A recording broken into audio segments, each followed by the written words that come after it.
Bien, pues soy Jaime Tamayo, investigador aquí en el Departamento de Estudios sobre Movimientos Sociales. Anteriormente era el Centro de Investigaciones sobre Movimientos Sociales, SISMOS, que me tocó a mí fundar y dirigir inicialmente. Y bueno, pues es un departamento que está orientado de manera muy particular al estudio de los movimientos sociales, tanto a nivel local, a nivel estatal, a nivel nacional, incluso de carácter internacional.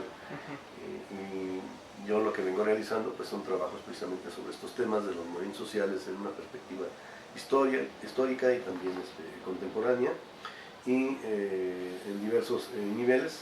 He trabajado en movimientos sociales en Jalisco, los he trabajado de alguna manera también en algunos a nivel nacional y de carácter internacional. Estamos a prácticamente 50 años del inicio del movimiento del 68 en la Ciudad de México. Y para iniciar con esta temática sobre los movimientos estudiantiles en México y en Occidente, quisiéramos conocer cuál es una primera reflexión sobre estos 50 años, qué nos ha dejado, qué ha estado un poco en el olvido de en estas 5 décadas sobre este movimiento. Hay que recordar que aquí en Guadalajara el movimiento del 68 no tuvo un impacto importante, precisamente porque había una estructura estudiantil corporativa que impidió precisamente que se expandiera hacia esta zona, ¿no? Incluso recurriendo a la violencia, la famosa FEC o Federación de Estudiantes de Guadalajara, que surge precisamente como una organización que venía a desplazar en su momento a la Federación de Estudiantes Socialistas de Occidente, que venía luchando por mantener en un mínimo posible las conquistas, digámoslo así, de la Revolución Mexicana en materia de educación superior, y en particular, bueno, ya durante el cardenismo, lo que se consideraba algo así como la educación socialista, ¿no? Digo algo así porque obviamente no es un contexto de socialismo en el país, pero sí se buscaba que las universidades, las instituciones de educación en general, proporcionaran a los estudiantes una formación comprometida, digamos, con las clases oprimidas y con la misma lucha social. Y eso fue el sentido que tuvo aquí en Jalisco, ahí sí muy importante, el FESO, como es una organización que primero surge en el contexto del cardenismo, precisamente. Una figura central en su fundación pues es Natalio Vázquez Pallares, que lo dirigió en aquel momento, y que va a vincularse a esta lucha en la que la Universidad de Guadalajara va a ser, por decirlo así, la primera universidad que asume el carácter socialista en la educación superior. Se convierte de alguna manera en la abanderada, pero con un fuerte conflicto también interno, porque hay dos vertientes que se oponen, ¿no? Por un lado, los liberales que asumían, digámoslo, de alguna manera más diáfana o más clara, el compromiso con la idea de la autonomía universitaria, de la libertad de cátedra, algo que venía de movimientos estudiantiles de finales de los años 20, tanto en México como en otros países. Argentina pues, es el caso más conocido, ¿no? La Universidad de Córdoba, pero en la UNAM pues, también se dio un movimiento muy importante en 29, que se vinculó a la candidatura finalmente de Vasconcelos. Esto aquí no había tenido mayor repercusión, pero la va a tener precisamente en este momento con un grupo de liberales, con el apoyo de algunos comunistas que veían en la imposición desde arriba de la educación socialista una acción autoritaria. Pero el problema es que el grueso de los que se oponían en realidad estaban más vinculados a la derecha y al clero, ¿no? Claro. Y esto va a dar pie para una ruptura entre lo que vino a ser finalmente la primera universidad, digamos, que se asumió como socialista, y el surgimiento de lo que fue la primera universidad privada vinculada a la derecha y a la ultraderecha, francamente. Sí. La llamada Universidad Autónoma de Guadalajara, incluso en esos momentos vinculada al franquismo, al fascismo, etc. Y por supuesto que de libertad de cátedra no tenía absolutamente nada, de autonomía pues tampoco, porque dependía precisamente de estos sectores de la ultraderecha, ¿no?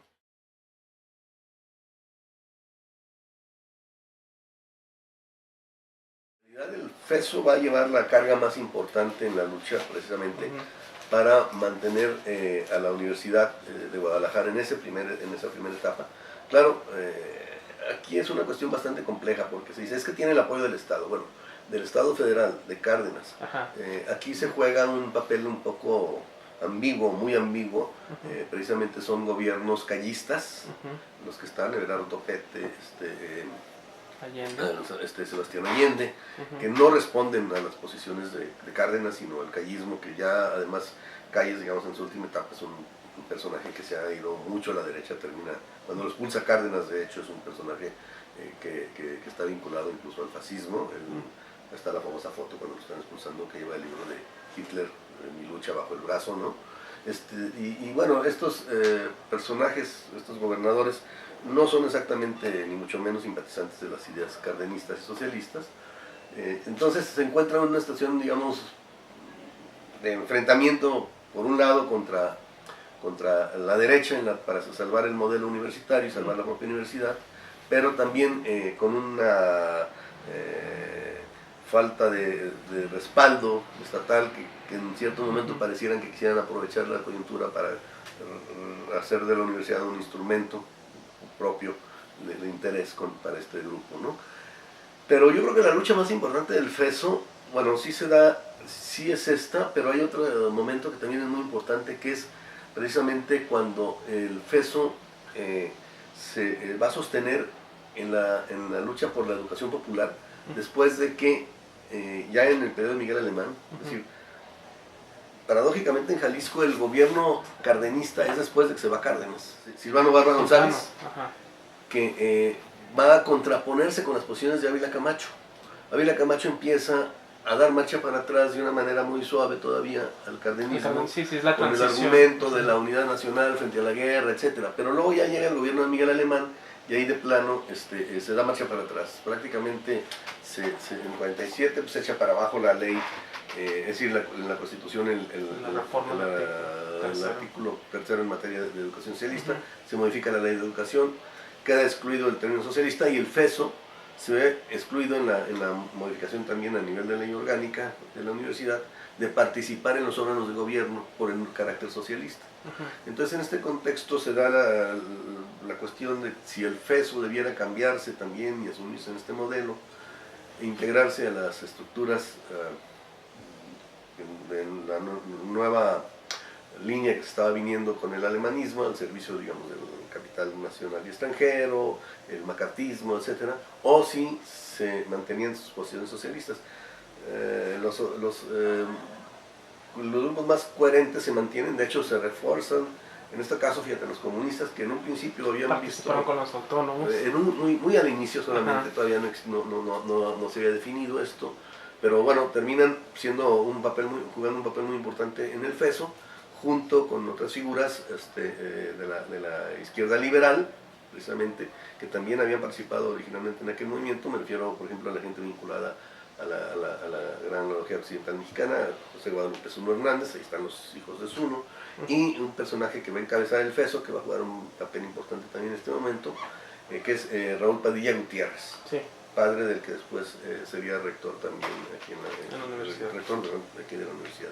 Bueno, en este caso, digo que juegan también un papel muy importante porque no tienen representación en los consejos.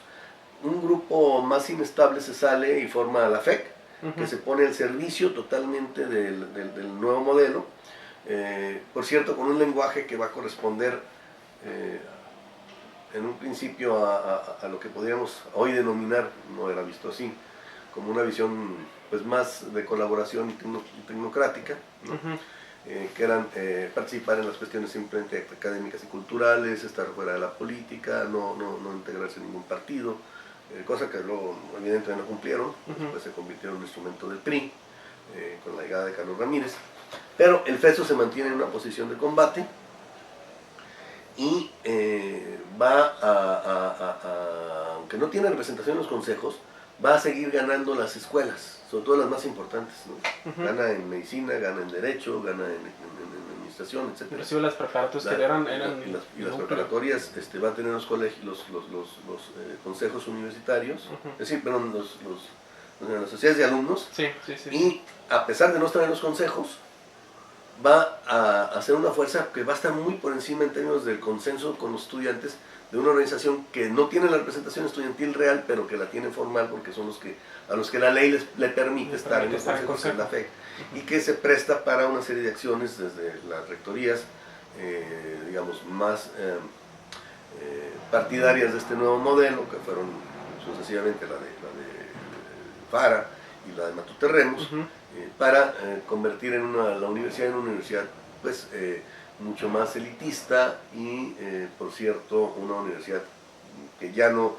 sería gratuita, y una iniciativa de Matute Remus, por ejemplo, para aumentar las cuotas, que no le llaman colegiaturas, las cuotas de los estudiantes que van a licenciatura en un 1000%, y los de la preparatoria en 500%, y la FEC se queda callada, participa incluso prácticamente apoyando esto desde dentro de los consejos. ¿Qué es lo que pasa?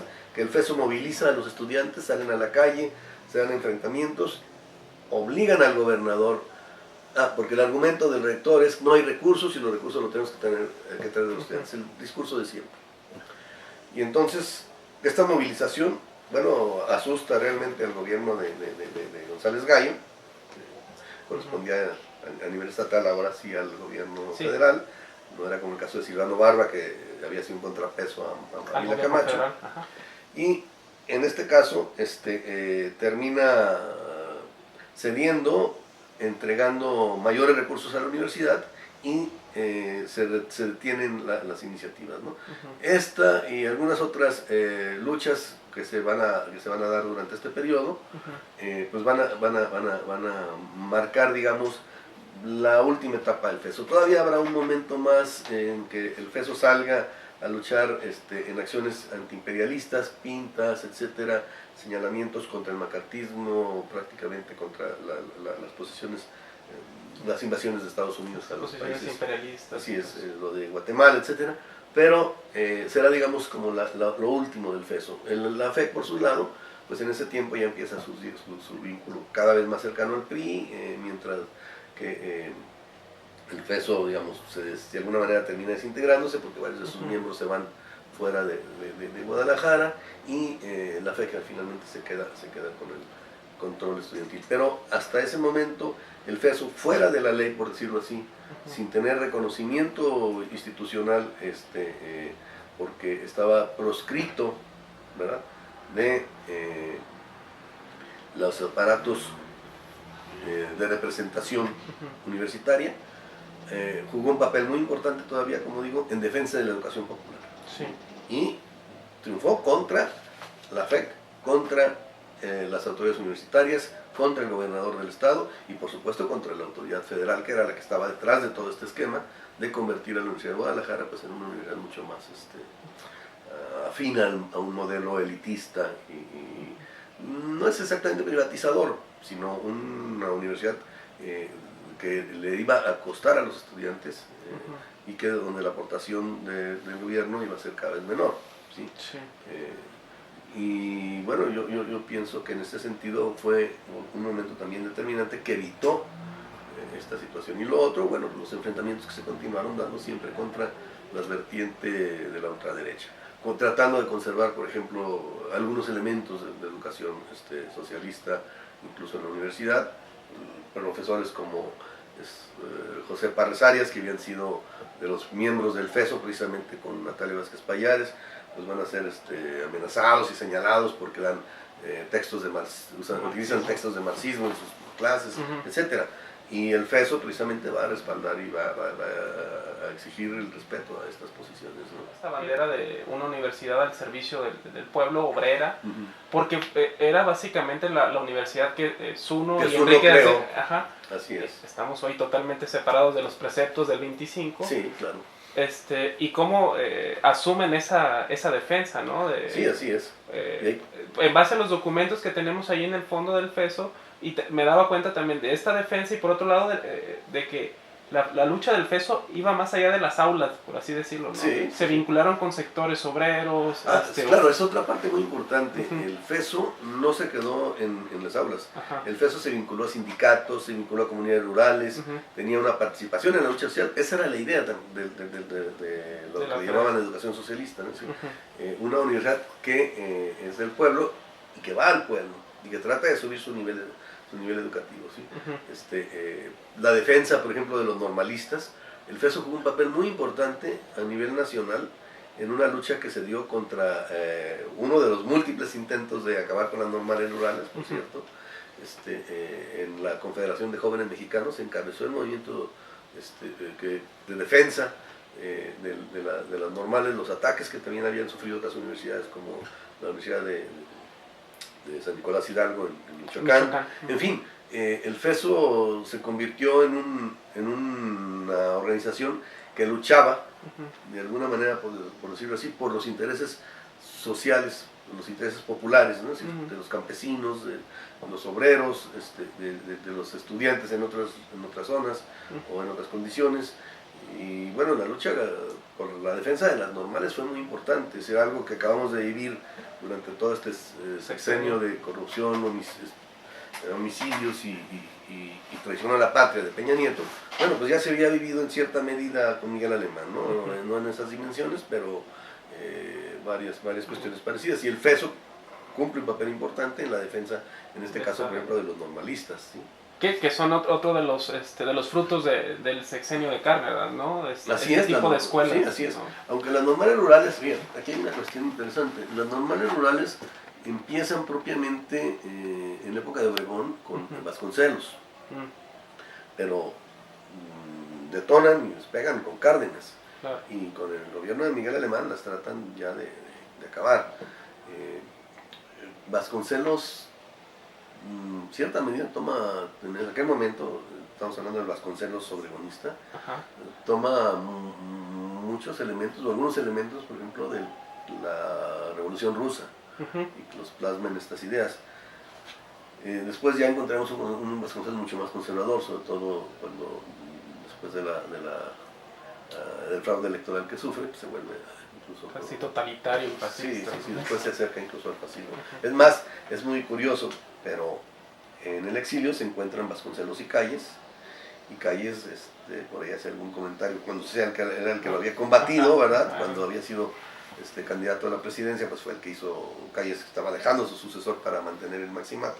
Ahí surge el maximato precisamente.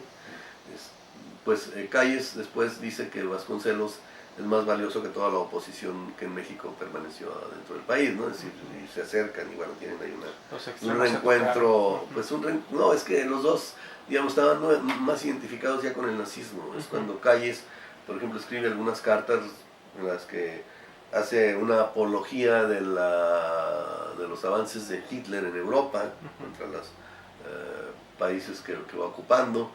Y bueno, yo te decía, cuando es expulsado ya sale clarísimamente retratando quién es con el libro que lleva, ¿no? Pero esto lo expresa por escrito. Y Vasconcelos en ese tiempo también ya tenía ciertas simpatías más por el fascismo que por el nazismo. En cambio, Calles es más pro-nazi que pro-fascista, ¿no? Y hablando del fascismo, también notamos en los documentos, en varias esquelas, incluso de 3 estudiantes integrantes del FESO. Por supuesto, esa es otra cuestión. Que tienen la escala internacional. El FESO a escala internacional es otro. Así es, fíjate que esa es otra cuestión muy importante. Son 3 estudiantes, de los cuales 2 son miembros del partido de la Juventud Comunista, o del Partido Comunista, y otro muy cercano, porque el FESO se fortaleció mucho con la presencia de la Juventud Comunista. Sí, fueron articulando. Así es. Y estos muchachos, hay una placa ahí que está, bueno, ya se rescató de alguna manera porque estaba abandonada, ¿no? Es donde están los nombres de estos 3 muchachos. Pues deciden ir a combatir a las fuerzas fascistas que estaban ocupando parte del territorio español, es decir, fascistas y nazis, porque hay que decir que esto que le llaman guerra civil española, pues no es una guerra civil, fue un intento de golpe de Estado fracasado por Franco. Cuando fracasa, entonces Hitler va en su auxilio.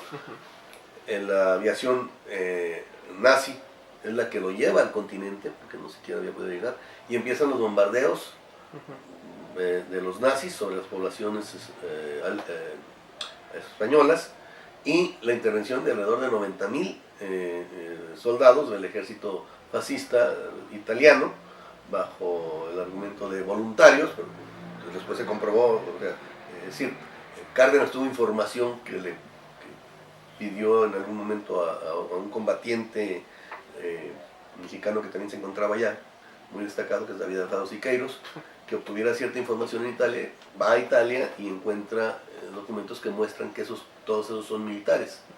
Es decir, no es una invasión, no son voluntarios, como si el es caso parte de la guerra, estos jóvenes, ¿no? Y hay otro ejército que entra, que es el de Portugal. O sea, España se ve invadida por 3 ejércitos para poner a Franco. Y van a combatirla estos 3 muchachos, junto con otro montón de voluntarios mexicanos, entre ellos decíamos Siqueiros. Y bueno, pues mueren porque rápidamente, prácticamente sin llegar, porque se detecta que van en un barco varios voluntarios. Franco logra detener el barco con sus naves y son ejecutados, ¿no? Los adolescentes prácticamente. Sí, de preparatoria, creo. De la preparatoria 1, por eso la placa está en la preparatoria 1, o antes preparatoria Jalisco, ¿no? Sí. Históricamente en la preparatoria de Jalisco. Militantes del FESO. Es decir, mientras que la Autónoma, por ejemplo, tenía vínculos claros con el franquismo. ¿Sí? Es decir, la otra parte, es decir, mientras que aquí estábamos con los republicanos, con el gobierno legítimo de la República, democrático, etc. Bueno, la ultraderecha estaba con quien debía estar para que que era el fascismo, ¿no? Al grado que tenían vínculos incluso aquí con el último cristiano, por decirlo así, de la segunda cristiada, Lauro Rocha, que también buscó irse a España a combatir, pero al lado de Franco. Afortunadamente pues fue eliminado incluso antes de salir, ¿no?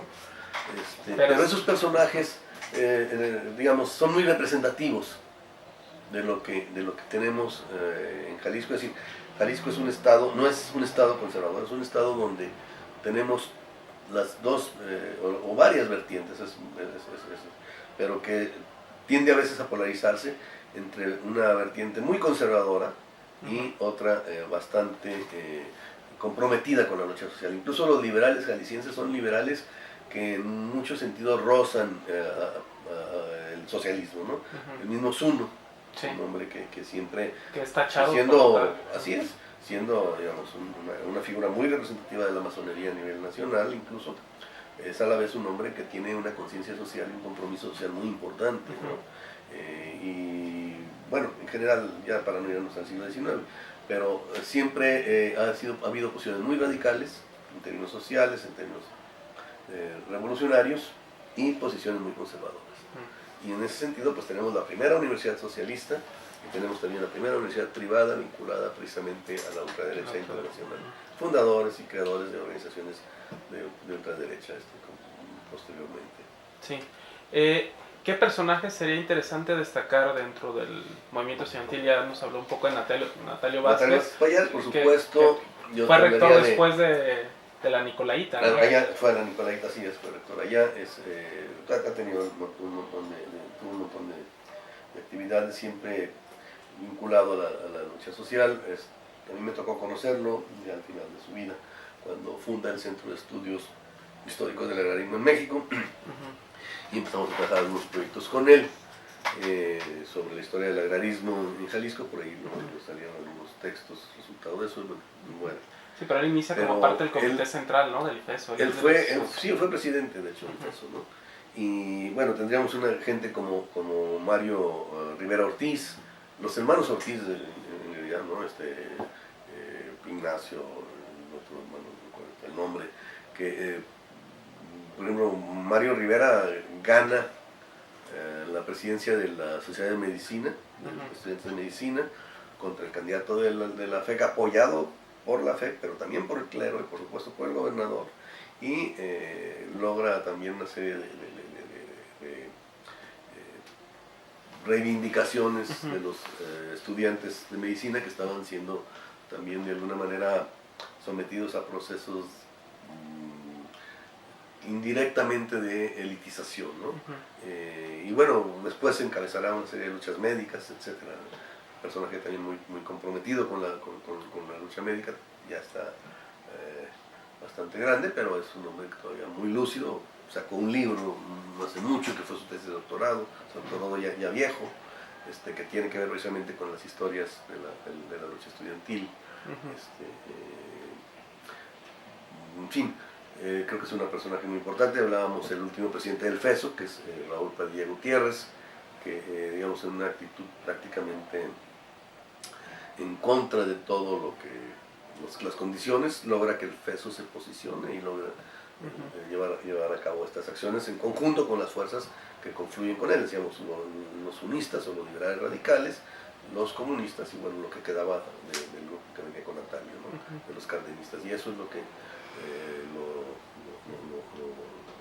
lo caracteriza. Bueno, el propio Padilla Gutiérrez después participará con el movimiento enriquista contra la imposición de Ruiz Cortines por parte de Miguel Alemán, el famoso fraude que se da en la época del final del gobierno de Miguel Alemán, y pues ahí digamos tiene también un papel significativo, aunque ya prácticamente, como decíamos, ya para entonces el FESO está prácticamente ya fuera, ¿no? ¿Y cuál es la razón por la que el FESO empieza este declive? Bueno, acuérdate que el FESO ya legalmente no existe. Lo que pasa es que van a elecciones y ganan, pero no tiene posibilidades de estar en los consejos, no tiene posibilidades de estar en el consejo universitario. Entonces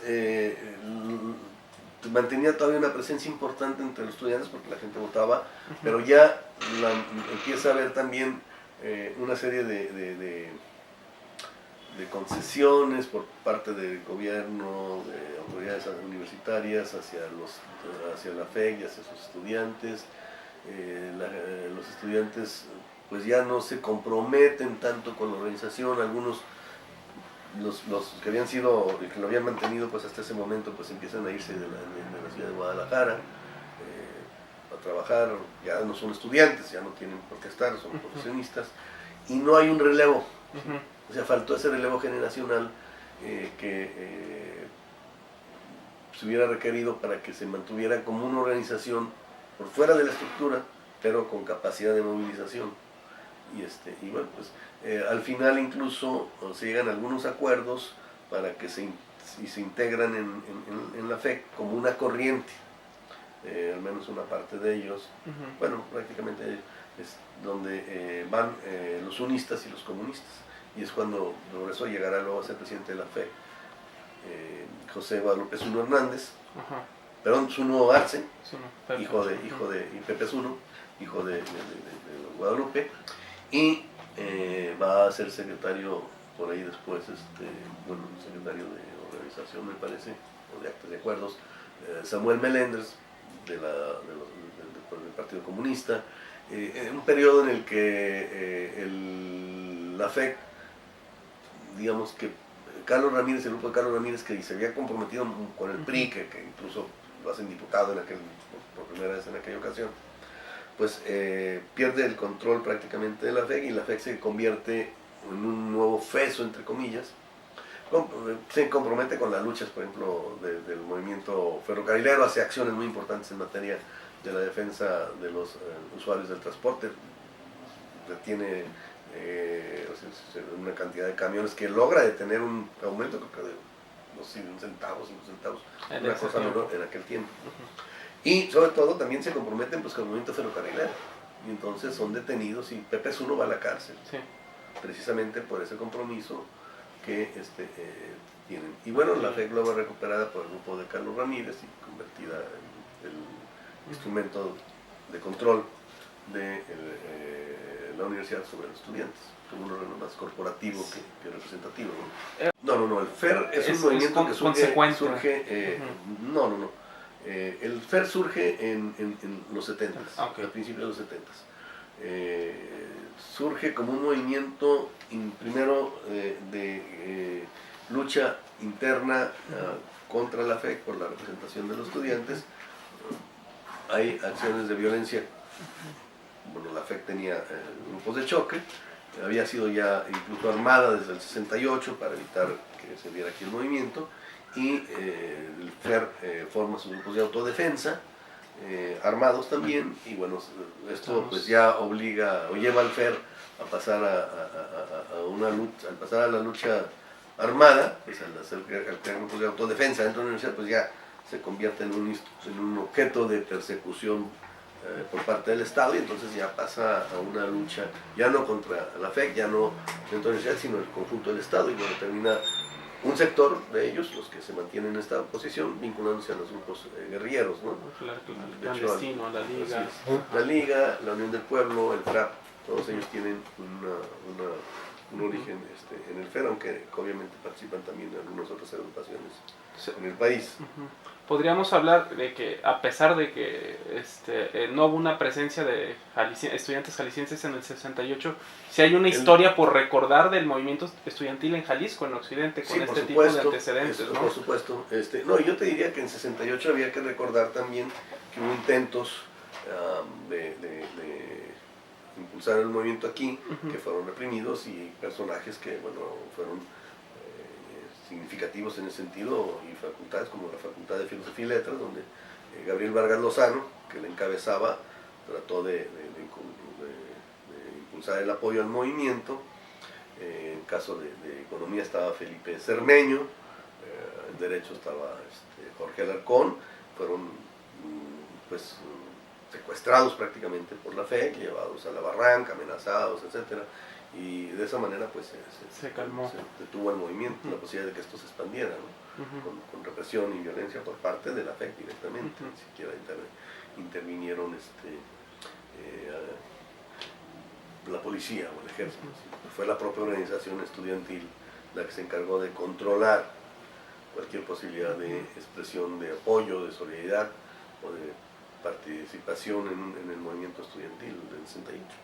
Podríamos decir que el FESO sería como el único movimiento o representación estudiantil en la historia de la Universidad de Guadalajara que no fue como orgánico o digamos en la línea tecnócrata de la universidad, o sea que siempre fue contrario con una posición. Te decía, sí surge como defensa, ¿no? al proyecto de educación socialista que la universidad también había asumido, exactamente, que también la universidad había asumido, con Constancio Nanza Allende, con Alvirde, el padre, que va a apoyar precisamente la continuación del FESO de alguna manera también. Él va a encabezar aquí la fundación del Partido Popular, ¿no? Que en ese momento se forma con un conglomerado amplio de fuerzas de izquierda. Y bueno, en ese sentido, su nacimiento sí está vinculado con la propia institución y la tendencia, digámoslo así, educativa a nivel nacional, no estatal. Aquí te decíamos, estaba el callismo, y a nivel nacional pues es el cardenismo. Y después, en el periodo de Silvano Barba, todavía cuentan, digamos, de alguna manera con la cobertura ahora de un gobernador cardenista, cuando ya no hay cardenismo a nivel nacional, pero después se convierten precisamente en los que van a defender la continuación de este proyecto en el periodo ya de Miguel Alemán particularmente, ¿no? Sí, lo comento porque es este objetivo de una educación obrera, de llevar la educación la institución superior se convirtiera en un espacio también de hijos de obreros, de hijos de campesinos. Parece que se olvidó dentro de las prerrogativas de los grupos estudiantiles hasta la fecha, ¿no? Así es. Es una cuestión que yo creo que, las tendencias nacionales que se expresaron en la última elección, creo que pueden fortalecer la recuperación en alguna medida de la educación popular en ese sentido, ¿no? Es decir,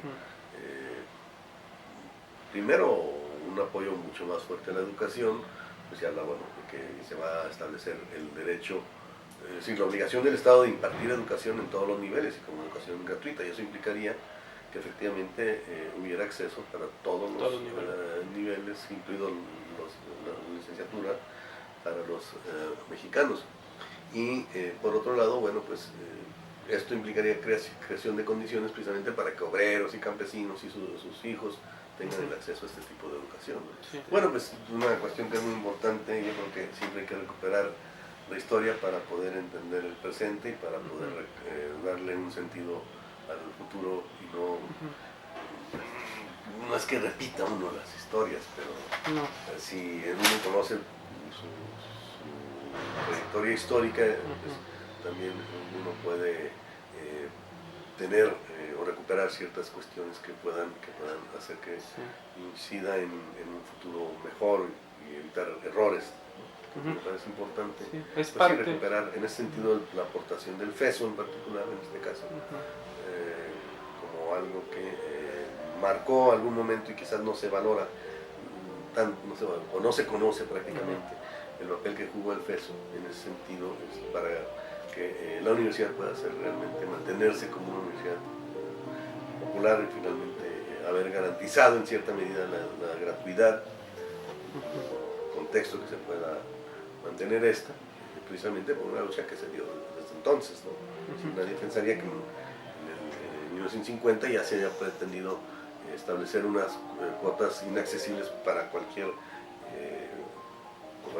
estudiante que tuviera un origen popular.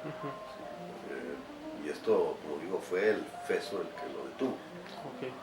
Y es parte del objetivo de exposiciones documentales como las que hacemos. En el caso del Fondo Documental del FESO es abrir o mostrar algunos documentos con la intención de que se siga estudiando o que se retome el estudio o bueno, poner ahí sobre la palestra la memoria de los movimientos estudiantiles aquí en la región occidente, ¿no? Entonces es lo que perseguimos con esta entrevista y con la exposición. Muy bien, pues muchas gracias. Gracias.